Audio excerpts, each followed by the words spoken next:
Ghana, thousands of Chinese miners are involved in an illegal gold rush that's stripping the country of a precious resource. It's destroying farmland and wrecking livelihoods. They have destroyed my future now. It's devastating the environment.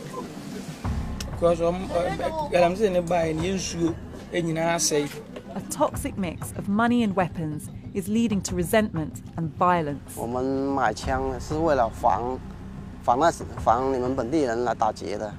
And the government admits the problem is out of control. The scale is so vast, it is difficult to actually quantify.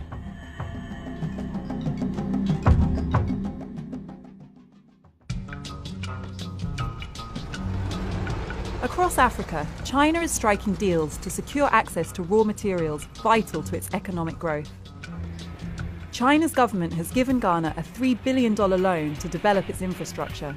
More than 10,000 Chinese immigrants are arriving here every year, many of them hoping to make money. I was in Dunkwa, 6 hours drive from the capital Accra. I'd heard that hundreds of Chinese miners had arrived here in the past 2 years. Their presence in the town was hard to miss. It even has a Chinese supermarket. Dunkwa is a boom town. Its streets are lined with shops offering to buy gold. As soon as I arrived, I heard 2 Chinese miners had been arrested. Outside the police station, I met Francis Aqua. He grows cocoa, one of Ghana's biggest exports. He said he'd arrived at his farm to find that 2 men had driven a digger onto a field and started to dig for gold. They have excavated the land, destroying the cocoa farm. He said he could scarcely believe what had happened. It was a shock to me, because that is my life. You know, cocoa farming, it's a future. It's my future. They have destroyed my future now. How will I get out for my children and wife? It's a problem now. The miners were in the station, but the police refused to let me see them. Off the record, a senior officer said that the area had been swamped by illegal Chinese miners, and he didn't have the resources to stop them. Only Ghanaians can get licenses for small-scale gold mining. Foreigners can provide equipment and services, but just 75 Chinese people have legal permission to do so, according to government figures from August. Ghana's Chamber of Mines says that thousands of Chinese people work in mining. I left town to track down some Chinese miners. Deep in the forest, I could hear an excavator at work. This area used to be covered in trees, and now, as far as the eye can see, they've been cut down. These huge pits have been dug out, and they're filled with water. In the heart of the mine, Chinese miners were digging up the gravel. They were looking for a heavy black sand that contains gold ore. Gold mining is hugely profitable. Because of the global economic downturn, its price has doubled in 4 years. 40-year-old Huang Renzhong had been a tea farmer in China. He said there was only one reason he'd come.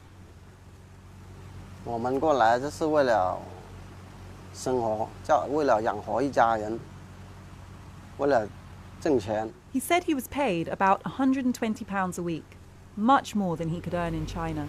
Why do Ghanaians need Chinese people to come here and work on these mines?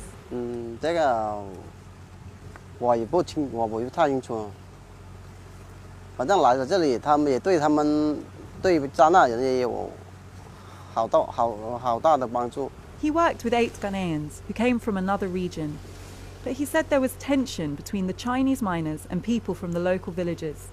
There were several empty shotgun cartridges on the ground around us.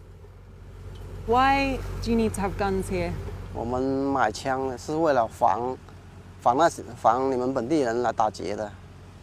There are regular reports of Chinese miners being robbed for their gold and the money they earn from it.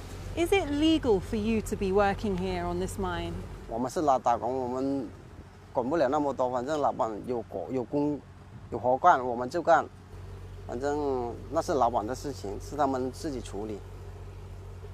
The Minerals Commission, the government body that grants mining licenses, told us it had not authorised a mine here. Off camera, Zhong's boss admitted the mine was operating illegally. According to one expert, 95% of small-scale mining is illegal. For decades, Ghanaians have been able to dig for gold using traditional tools. The law aims to provide much-needed jobs while protecting the environment. But the arrival of the Chinese has led to big changes. The machinery they use often leaves behind significant amounts of gold that can only be extracted by hand. This has created a new secondary industry that's drawn in thousands more Ghanaians, hoping to strike it rich. But it can be dangerous work. In a local hospital, I found 35-year-old Yao Asumang having his broken leg treated. He said he'd been looking for gold in an abandoned Chinese pit.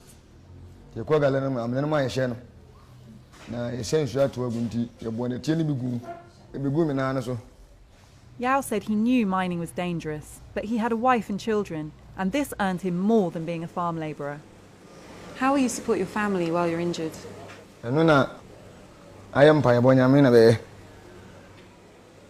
Emilia Jamfor is in charge of the accident and emergency unit. She said she saw lots of injured miners. They come with fractures, gunshot wounds, chest injuries. When it happens, they bleed internally, and if care is not taken, sometimes, they can die within 1 or 2 hours. What's the most serious you've seen? He fell into a pit and, the sand collapsed on him. He was suffering from internal bleeding. We decided to refer the patients. We had a message later on that the patient died. Do you think enough is being done to protect people working in mining? I don't think so. I don't think so, because the number of injury cases, keep on increasing. Outside, I met Idrisu Shirej, who said he was an excavator driver at a nearby mine. He claimed he'd been assaulted by a Chinese worker after an argument. He climbed the machine. He came and started to beat me. I was in the seat. I couldn't do anything unless God had protected me. He said he was shocked by the attack and wouldn't go back to work at the mine. They doesn't have respect to human beings. We were unable to talk to the Chinese miner to get his side of the story. Idrisu said he'd reported the assault to the police. When the Chinese did some bad, you take him to the police station. They can pay the money. Are you saying the Chinese bribe the police? Yeah. Police corruption is widespread in Ghana. Several people, including a senior officer, told me that the police were being paid off by illegal miners. Everywhere I went, I saw more mines. In one 2-kilometre stretch of road, I passed 5 huge pits.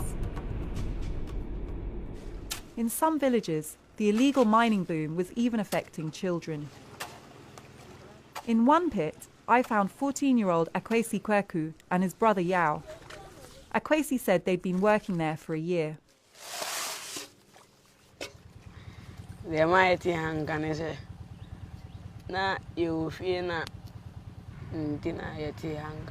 He told me they earned more here than working in the fields or gathering firewood to sell. They really needed the money.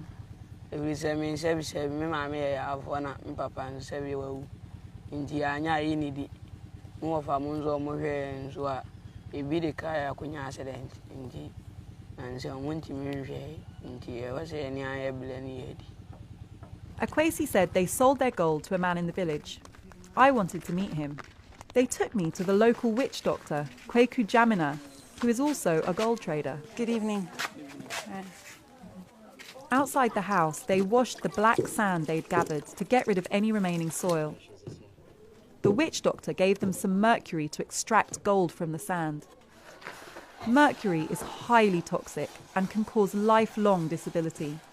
There's no known safe level of exposure. Akwesi burnt off the mercury to leave behind the gold.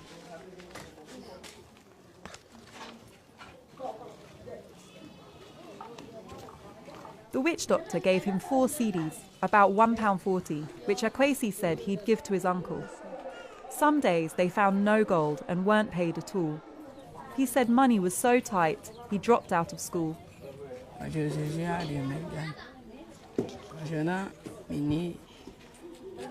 Sky laboratory and in a book school. Akwesi said that lots of his friends were also dropping out of school. He hoped he could start going again soon.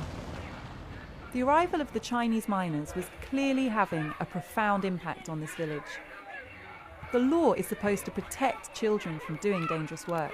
But isn't it illegal for children like this to be working in mining? Even though it's illegal, it's no parents didn't need until the bayan said force for so no fight for destiny. Illegal, so we are more. Do you feel that you are profiting from children doing illegal work? Oh, me from home. We can even though But even he thought that mining had been bad for the village.